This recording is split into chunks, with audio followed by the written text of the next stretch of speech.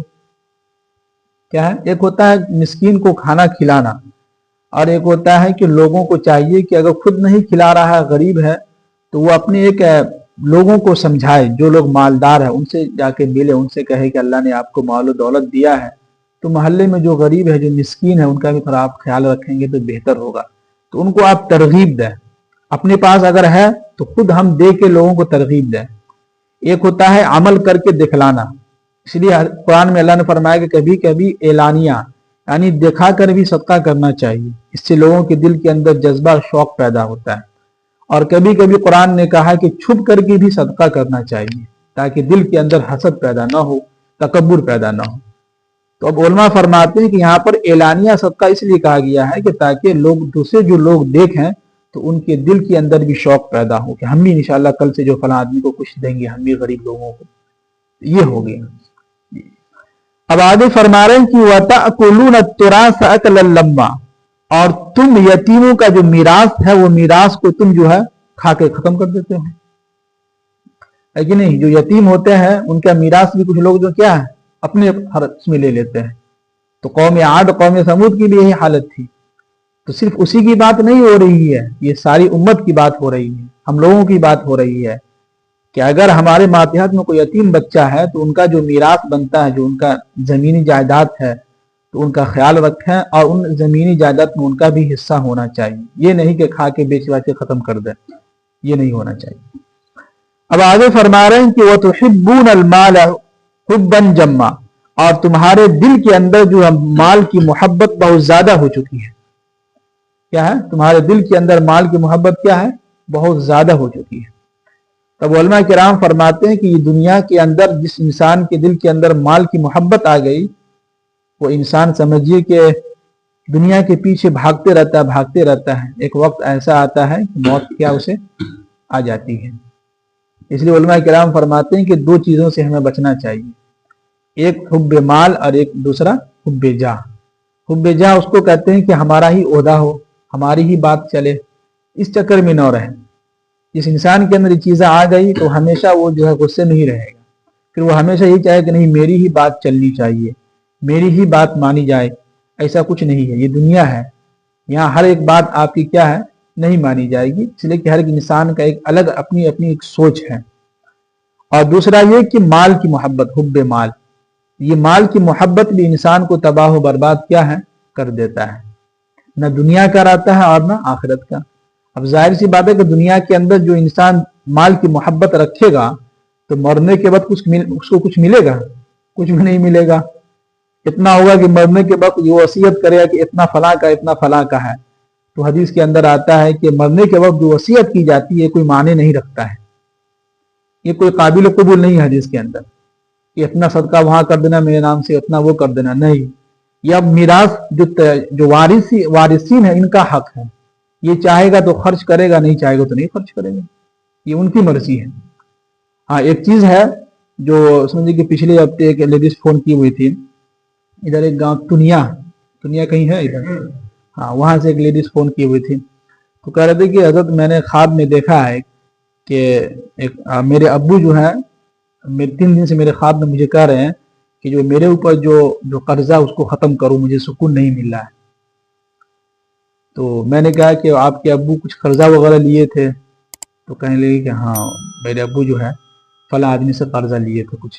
تو میں نے کہا کہ اللہ کے نبی کی حدیث ہے کہ جب انسان مرتا ہے تو اس کے اوپر جو قرضہ ہوتا ہے، تو جب تک وہ قرضہ اس کے نام سے ادا نہیں ہوتا ہے اس وقت تک اس کی روح کو جو ہے صحیح طریقے سے جو ہے علیین میں نہیں پہنچایا جاتا ہے اور اس کو سکون نہیں ملتا ہے.